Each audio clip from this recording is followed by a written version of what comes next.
Hello guys আসসালামু আলাইকুম welcome back to my channel. আজকে আমার হাজবেন্ডে দেখতে পাচ্ছেন অনেকগুলা কাঁকড়া নিয়ে আসছে। মাশাআল্লাহ, কাঁকড়াগুলা সবগুলা জীবিত ছিল, তবে এগুলার গায়ে প্রচণ্ড পরিমাণে কাদা ছিল, কারণ এগুলা মাটির নিচে থাকে। তো আমার হাজবেন্ড অনেক কষ্ট করে কাদাগুলা ধুয়ে নিয়েছে। মানে ওরা কামড় দিতে চাচ্ছিল, এই যেগুলা হাতগুলা দিয়ে দিয়ে কামড় দিতে চাচ্ছিল। তা আমি হচ্ছে এগুলা কাটতে পারি না, আমার হাজবেন্ডে কাটতে পারে, খুবই সুন্দর করে কেটে নিচ্ছে। আপনারা দেখতে পাচ্ছেন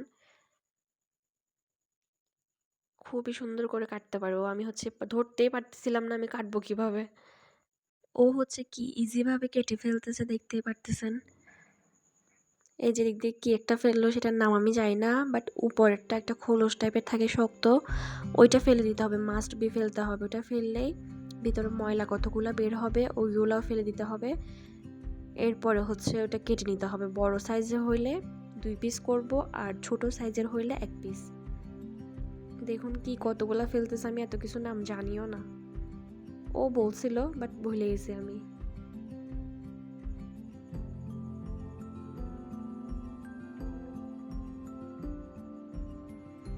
এই যে ও হচ্ছে সবগুলা খুব সুন্দরভাবে কেটে নিছে। আমি হচ্ছে একটু ভালো করে ধুয়ে পরিষ্কার করে নিয়েছি। অনেকবার ধুইতে হয়েছে, অনেক ময়লা বের হয়েছে। ভালো করে না ধুইলে আর কি এগুলো খাওয়া যাবে না। এইদিকে হচ্ছে আমি পেঁয়াজ কেটে নিয়েছি, আর কাঁচামরিচ গোটা গোটাই রাখছি। কাঁকড়ার মধ্যে পেঁয়াজটা একটু বেশি লাগে। এবার হচ্ছে রান্না করার পালা। একটা প্যানের মধ্যে পর্যাপ্ত পরিমাণ তেল দিয়ে নিয়েছে। এরপর পেঁয়াজ কাঁচামরিচ সবগুলা দিয়ে নাড়াচাড়া করে নিচ্ছে। কাঁকড়া খেতে কার কার ভালো লাগে অবশ্যই কমেন্ট করে জানাবেন। আর অনেকেই বলেন যে কাঁকড়া খাওয়া হালাল না, তবে কাঁকড়া খাওয়া 100% হালাল। কারণ কাঁকড়া, স্কুইড, এইসব, এগুলা অক্টোপাস, এগুলা হচ্ছে আপনার রুচির উপর ডিপেন্ড করে। আপনার রুচিতে লাগলে খাবেন, আর না লাগলে খাবেন না। তো কথা বলতে বলতে এদিকে হচ্ছে আমার মশলা প্রায় দেওয়া শেষ। এখানে আদা রসুন বাটা, তারপরে হলুদের গুঁড়া, মরিচের গুঁড়া, মশলা সব দিয়ে ভালো করে কষিয়ে নিচ্ছি। এই পর্যায়ে কাঁকড়াগুলা দিয়ে ভালো করে নেড়ে চেড়ে দিব। কাঁকড়াগুলাকে হচ্ছে কিছুক্ষণ কষিয়ে নেব একদম ভালো করে, তেলটা না ছাড়া পর্যন্ত। এখানে হচ্ছে ঘরে বানানো স্পেশাল একটা গরম মশলা দিয়ে দিলাম। এরপরে হচ্ছে 3 টেবিল চা চামচের মতো সস ইউজ করছি আমরা। সব কিছু দিয়ে আবারও ভালো করে নেড়ে চেড়ে আরও কিছুক্ষণ কষিয়ে নিব। দেখতে পাচ্ছেন অলরেডি অনেক পানি বের হয়ে গিয়েছে। তো পানি আমরা অল্প পরিমাণে ইউজ করছি। এই কাঁকড়াগুলো এখন আস্তে আস্তে সিদ্ধ হয়ে গায়ে মাখা মাখা হয়ে যাবে। তো চুলার এ পর্যায়ে চুলাটাকে একদম মিডিয়াম লোতে রাখবেন। এদিকে হচ্ছে আবারও আমি কিছু গরম মশলা ছিটিয়ে দিলাম, খুব ভালো একটা স্মেল আসবে।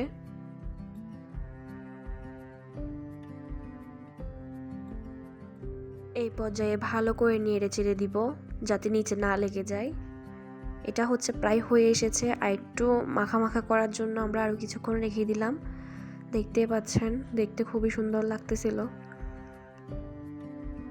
কাঁকড়া হচ্ছে কি রান্না করার সাথে সাথে খুব সুন্দর একটা কালার চলে আসে, যেমনটা আমরা চিংড়ি মাছ রান্না করার সময় কালারটা পাই। তো আমার কাছে খুবই ভালো লাগে, আর কাঁকড়া আর চিংড়ি মাছ সেমই লাগে আমার কাছে। তো দেখুন আমাদের কাঁকড়া রান্নাটা হয়ে গিয়েছে, খুবই সুন্দর হয়েছে। যেমন দেখতে সুন্দর হয়েছে, তেমন খেতে খুবই মজা হয়েছে।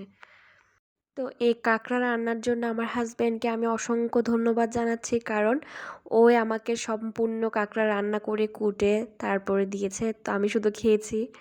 আমার ভিডিওগুলো ভালো লাগে অবশ্যই লাইক কমেন্ট শেয়ার এবং সাবস্ক্রাইব করে দিবেন। ধন্যবাদ, আল্লাহ হাফেজ।